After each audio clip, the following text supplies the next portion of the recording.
Hello friends. अब मैं केंद्रीय विद्यालय के बहुत करीब पहुंच चुकी हूँ और ये देखिए मुझे केंद्रीय विद्यालय का बोर्ड दिख चुका है। ये रहा केंद्रीय विद्यालय भांडुप का बोर्ड। राइट लेते ही केंद्रीय विद्यालय स्कूल भी नज़र आ रहा है। अब मैं केंद्रीय विद्यालय स्कूल के मेन गेट पे पहुंच चुकी हूँ और मैं यहाँ से एंट्री लेके स्कूल के अंदर जा रही हूँ। और ये स्कूल में मैंने एंट्री ले लिया है। यहाँ पे एक सिक्योरिटी है, सिक्योरिटी ने मुझे डायरेक्शन दे दिया है। ये क्लासरूम है जहाँ पे मेरा इंटरव्यू होने वाला है। ये स्कूल अंदर से ऐसे दिखता है। काफ़ी बड़ा लंबा चौड़ा रूम है, काफ़ी क्लासेस रूम भी ज़्यादा हैं। यहाँ पे दोनों शिफ्ट में क्लासेस चल रही है, शिफ्ट 1 शिफ्ट 2। मैं वेट कर रही हूँ बाहर, जैसे वो पर्सन बाहर आ जाएगी तो मेरा इंटरव्यू चालू होएगा।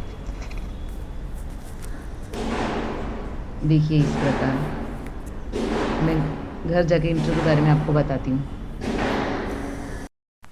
Hello friends. हाँ, तो आज मैं आपको अपने सेकेंड इंटरव्यू केवीएस भांडुप के बारे में बताने जा रही हूँ। आज का इंटरव्यू मेरा काफ़ी अच्छा हुआ है। पीजीटी कॉमर्स के लिए मेरा इंटरव्यू कॉन्ट्रेक्चुअल।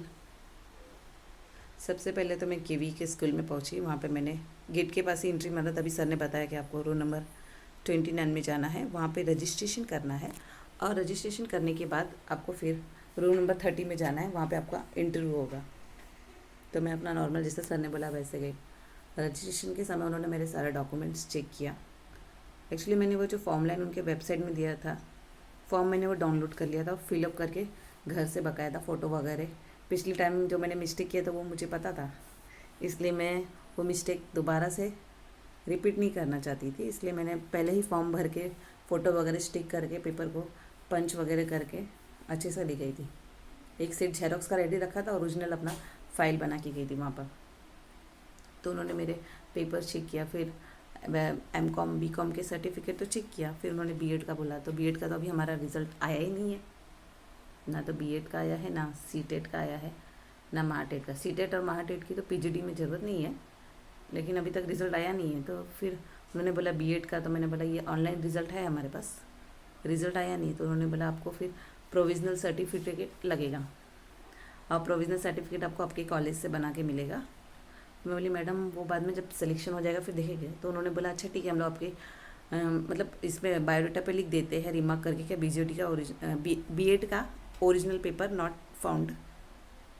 मैं बोले ठीक है। फिर मेरा डॉक्यूमेंट सब चेक करके वेरीफाई सिग्नेचर करके बाजू वाले रूम में जाने को कहा मुझे। तो बाजू वाले रूम में ऑलरेडी इंटरव्यू चालू था। कोई साइकोलॉजी की टीचर थी, उनका इंटरव्यू था। अब मैंने देखा बाहर से 5 लोग इंटरव्यू ले रहे हैं और काफ़ी देर वो क्वेश्चन आंसर उनका काफ़ी देर चल रहा था। करीब करीब 20-25 मिनट उनका इंटरव्यू चला। मैं सोच ही रही थी पता नहीं इतनी देर में कितना क्वेश्चंस पूछेंगे, क्यों क्वेश्चन आंसर इंटरव्यू ज़्यादा देर चलना मतलब काफ़ी हालत ख़राब हो जाती है, इंटरव्यू लेने वाले की भी और देने वाले की भी। मैं तो बाहर ही अपना इंतज़ार कर रही थी काफ़ी देर खड़े होके। फिर थोड़ी देर के बाद उन्होंने मुझे अंदर आने के लिए बोला। जो मतलब जिसका इंटरव्यू चालू था वही मुझे बोला कि आप अंदर चले जाइए। मैंने बोला अच्छा ठीक है। फिर मैं गई वहाँ पे। जैसे ही मैंने रूम में एंट्री मारा, पहले तो वहाँ पे बैठे सर टीचर लोग से परमिशन लिया, मैं आई कम इन। तो उन्होंने कहा आ जाइए और उन्होंने खुद से मुझे कहा बैठ जाइए। तो मैं बैठ गई वहाँ पे। और मैंने अभी कोरोना का टाइम मतलब मास्क तो पहना ही हुआ था, तो सर ने बोला मास्क आप हटा सकते हो। तो मास्क मैंने हटाया, मतलब थोड़ा नीचे कर दिया ताकि फेस क्लियर दिखे, फेस टू फेस कम्युनिकेशन हो। फिर सबसे पहले तो उन्होंने मुझे कहा आप अपने बारे में कुछ इंट्रोडक्शन दीजिए। तो इंट्रोडक्शन में नाम है और अपना कहाँ रहती हूँ, क्या करती हूँ, सब कुछ मैंने इंग्लिश में बोला। फिर उन्होंने बोला अभी क्या कर रहे हो आप। तो मैंने बोला कि अभी मैं क्लासेस में पढ़ा रही हूँ। तो बोले कौन से सब्जेक्ट। तो मैंने पहला सब्जेक्ट मेरे मुँह से उस वक्त अकाउंट से निकल गया, अकाउंट SPOC, मैंने ये सब बोल दिया। तो बोले अकाउंट पढ़ा रही हूँ। फिर जो पीजीटी एक्सपर्ट थे उनका जो अकाउंट्स के ऊपर चालू हो गया है ना, क्वेश्चन पे क्वेश्चन क्वेश्चन पे क्वेश्चन। अब मैंने 2004 में अपना एमकॉम कंप्लीट किया है। अकाउंट्स के बारे में ज़्यादा मतलब मुझे नॉलेज है, लेकिन मतलब टच में नहीं हूँ मैं भी, ऐसे बोल सकते हैं। तो पहले तो उन्होंने बोला गुड सोल की क्या एंट्री आएगी, जर्नलिटी क्या आएगी। मैंने उसका जवाब दिया। फिर बाद में सैलरी की एंट्री, सैलरी एंट्री क्या होगी, जनरलिटी क्या होगी। अब मैं कन्फ्यूज़ हूँ मन में, सैलरी रिसीव्ड की क्या सैलरी पेड की। तो मैंने बोला पहले salary account debit to cash, cash account debit to salary. आपने बताया नहीं ना क्वेश्चन में सैलरी रिसीव्ड क्या पेड। अब दोनों तरह सैलरी का एंट्री बोला, जनरल एंट्री। फिर बाद में तीसरा क्वेश्चन सर ने पूछा कि ट्रेडिंग ऑफ शेयर की एंट्री क्या होगी। अब ट्रेडिंग का नॉर्मल मीनिंग मन में मैंने सोचा ट्रेडिंग मतलब बाइंग एंड सेलिंग। अब शेयर का कौन सा एंट्री बताना है, बाइंग का क्या सेलिंग है। तो मैंने बोला share account debit to cash, cash account debit to share. Sir ये ट्रेडिंग मतलब दोनों होता है ना, तो दोनों एंट्री आएगी। मैंने ऐसे बोला और मुझे कुछ समझ, फिर मैं अपनी चाहती थी सर मुझसे ज़्यादा अकाउंट से रिलेटेड क्वेश्चन पूछे, क्योंकि मैं भी थोड़ा वो चीज़ में टच में नहीं हूँ। तो फिर मैंने जल्दी से बोला सर मेरा स्पेशल सब्जेक्ट SPOC ये सब है, इकोनॉमिक्स है। तो सर ने बोला क्या पढ़ाते हैं SPOC इकोनॉमी, अकाउंट्स में आप क्या पढ़ाते थे। मैं बोली बिल ऑफ एक्सचेंज वगैरह ये सब टॉपिक में करती थी, थेरेटिकल ज़्यादा मतलब देखती थी। तो फिर उस वक्त जो PGT एक्सपर्ट थे उन्होंने बोला अच्छा ठीक है, what do mean by the management. तो मैंने उस वक्त मुझे वर्ड टू वर्ड डेफिनेशन याद ही नहीं आ रही थी। फिर ने बोले कुछ तो बोलना है, बैठो तो नहीं जा सकता, ऐसा भी नहीं बोल सकती क्वेश्चन चेंज करो। तो फिर उस वक्त मैंने कहा मैनेजमेंट मतलब ऐसा सब कुछ टाइम पे हमें उपलब्ध करा के रखे, सब फैसिलिटी मतलब होनी चाहिए। तो बोले क्या मतलब उसका। तो मैंने बोला जैसे कि हमारे स्कूल में सब कुछ मैनेज किया जाता है, बच्चों के आने टाइम, जाने का टाइम, बुक्स वगैरह, बच्चों चौक डस्टर, मतलब साफ़ सफाई सब कुछ मैनेज देखा जाता है। तो वहाँ पे बैठे एक दूसरे सर थे, उन्होंने कहा इसका मतलब तो आपका कहने का मतलब है प्रिंसिपल स्कूल का मैनेजर है। मैंने बोला इट में भी, या हो सकता है ही। फिर बोला मैं प्रिंसिपल का तो कंफर्म नहीं, लेकिन हेड मिस्ट्री तो ज़रूर स्कूल का मैनेजर ही है, वही मतलब सब कुछ मैनेज करके चेक कर रही है टाइम टू टाइम सब कुछ, टीचर के रिकॉर्ड्स वगैरह, टीचर आ रही है टाइम पे नहीं आ रहे, बच्चे आ रहे कि नहीं, अटेंडेंस कितनी है। तो है, तो फिर सर ने कहा तो इसका मतलब क्लास टीचर भी स्कूल की मैनेजर है। मैंने बोला हाँ, क्लास टीचर अपनी क्लास के लिए मैनेजर है, बाकी क्लास के लिए तो नहीं है, लेकिन अपनी क्लास के सारे बच्चों के रिकॉर्ड सब कुछ, सबको कोई मतलब बच्चों को कोई चीज़ की कमी ना हो और पढ़ाने की कोई सामान की कमी ना हो, ये सब कुछ रिकॉर्ड उनको रखना पड़ता है। तो क्लास टीचर भी मैनेजर ही है अपने क्लास के लिए। फिर ये PGT एक्सपर्ट्स आते हैं ना, यही मुझे पवई IIT में भी थे, मतलब जो मेरा पवई IIT में इंटरव्यू हो ना, इंटरव्यू के समय जो सर थे वही सर यहाँ पे भी इंटरव्यू के समय थे। तो सर को तो मैं पहचान ली। तो सर ने फिर वही पुराना वाला अपना क्वेश्चन, शेयर और डिबेंचर में डिफरेंट क्या है। तो इस बार मैं शेयर और डिबेंचर को मतलब नॉर्मल पॉइंट टू पॉइंट ना बोल के कहानी बता के बोलना चाहती थी। मैंने बोला शेयर मतलब ऐसा पर्सन जो कंपनी का शेयर खरीदता है, ओनर बन जाता है, उसको कंपनी की मीटिंग में पार्टिसिपेट लेने का हक हो जाता है।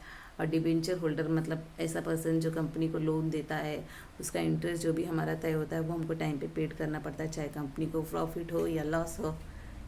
ऐसे करके मैं काफ़ी मतलब एक्सप्लेन करने लगी।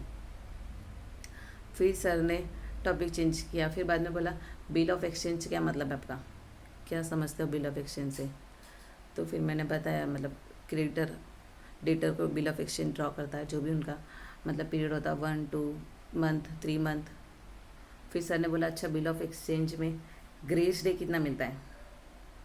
तो मैंने बोला 3, क्योंकि मुझे पता ही था ये। फिर सर ने बोला अगर बिल ऑफ एक्सचेंज की ड्यू डेट के दिन गवर्नमेंट हॉलीडे तो कब पेमेंट लिया जाएगा। तो मैंने बोला 1 दिन पहले। तो सर मेरा कॉन्फिडेंस चेक करने जाते फिर कन्फर्म 1 दिन पहले। मैं बोला हाँ कन्फर्म 1 दिन पहले। फिर मैंने भी मतलब सर ने बोला तो मेरे मन में ज़रा सा, मुझे तो पता था लेकिन फिर भी सर ने बोला है और श्योर करके वर्ड बोला तो मतलब एक बार सोचना पड़ जाता है। तो फिर मैंने बोला सर देखिए जैसे अगर लता मंगेशकर जी की अभी डेथ हुई है रिसेंटली, तो उस दिन किसी का बिल ऑफ एक्सचेंज का मतलब डेट है, तो वो क्या डेट तो अचानक से हुई, किसी ने मतलब फिक्स तो किसी को पता नहीं था, तो अचानक से गवर्नमेंट हॉलीडे आ गया, मतलब अपने को 7 तारीख को 7 फेब को तो गवर्नमेंट हॉलीडे अचानक से आ गया। तो फिर उससे क्या हुआ, जो 7 फेब को बिल हॉनर होने वाला था वो 8 फेब को हो गया, क्योंकि ये अचानक से मतलब हॉलीडे हुआ है, कोई प्री फिक्स नहीं था, ये 1 दिन पहले भी किसी को पता नहीं था कि कल हॉलीडे होगा। तो ये हॉलीडे अचानक से लता मंगेशकर जी की डेथ हुई इसलिए ये मतलब हॉलीडे मिल गया। तो सर ने बोला आपका कंसेप्ट वगैरह काफ़ी क्लियर है, काफ़ी अच्छा है, अगर वैकेंसी रही तो आपको ज़रूर कॉल किया जाएगा। तो दोस्तों इस प्रकार मेरा इंटरव्यू हुआ। अभी मुझे पता नहीं, लेकिन मेरे मन में कॉन्फिडेंस बहुत था और वो अभी भी है। अभी कल मैं फिर एक इंटरव्यू देने जाने वाली हूँ ONGC, कल फिर इंटरव्यू देने जाने वाली हूँ। तो वो ONGC में है, ONGC KV का ही है। आप चाहे तो मेरा प्रीवियस वीडियो भी देख सकते हो, वो भी काफ़ी अच्छा रहा। मतलब मेरा केवी के पवई आईआईटी का इंटरव्यू, और ये मेरा पवई भांडुप मतलब भांडुप इंटरव्यू, केवी भांडुप इंटरव्यू, और नेक्स्ट इंटरव्यू मेरा कल होने वाला है ओएनजीसी केवी का इंटरव्यू। देखते हैं वो इंटरव्यू कैसे होता है। एक्चुअली मैं मिस नहीं करना चाहती हूँ फ्रेंड्स, जो भी मुझे मतलब अपॉर्चुनिटी मिले बीएड के बाद। अभी स्कूल लेवल पे, कॉलेज लेवल पे कहीं भी जॉब ढूंढने दो तो हमारी गिनती फ्रेश ईयर में हो रही है। तो कहीं भी मतलब जैसे देखेंगे लोग इस साल 2021 मतलब कोरोना पीरियड का बीएड पास, उसको जॉब पे रखने के टाइम 10 बार सोचा जा रहा है। और फ्रेश ईयर को तो जल्दी वो लोग रखना ही नहीं चाहते। क्लासेस वाले भले ले रहे हैं, लेकिन स्कूल या कॉलेज लेवल पे जल्दी कोई चाहता नहीं। इसलिए मुझे जो भी अपॉर्चुनिटी मिले, मैं चाहती मैं जल्दी से जल्दी ज्वाइन कर लूँ, ताकि मेरा एक्सपीरियंस बढ़ जाए। फ्रेंड्स, आपको मेरा वीडियो कैसे लगा ज़रूर मुझे लाइक और कमेंट करिए। और मेरा प्रीवियस वीडियो देखने के लिए आप लोग मेरे लिंक, मैंने डिस्क्रिप्शन में लिंक दे दिया है, उस पर चेक कर सकते हैं। और मेरा नेक्स्ट वीडियो कल मैं बना लूँगी। कल मॉर्निंग में इंटरव्यू है, इवनिंग या मोस्ट प्रोबेबली नाइट तक बन ही जाएगा। आप लोग ज़रूर देखिए। और जैसे ही मेरा सिलेक्शन होता है, मुझे तो श्योर है अगर वहाँ पे वैकेंसी रही तो मेरा सिलेक्शन ज़रूर होना है। सिलेक्शन होता है तो मैं अपना ज़रूर आपको शेयर करूँगी। Thank you friends.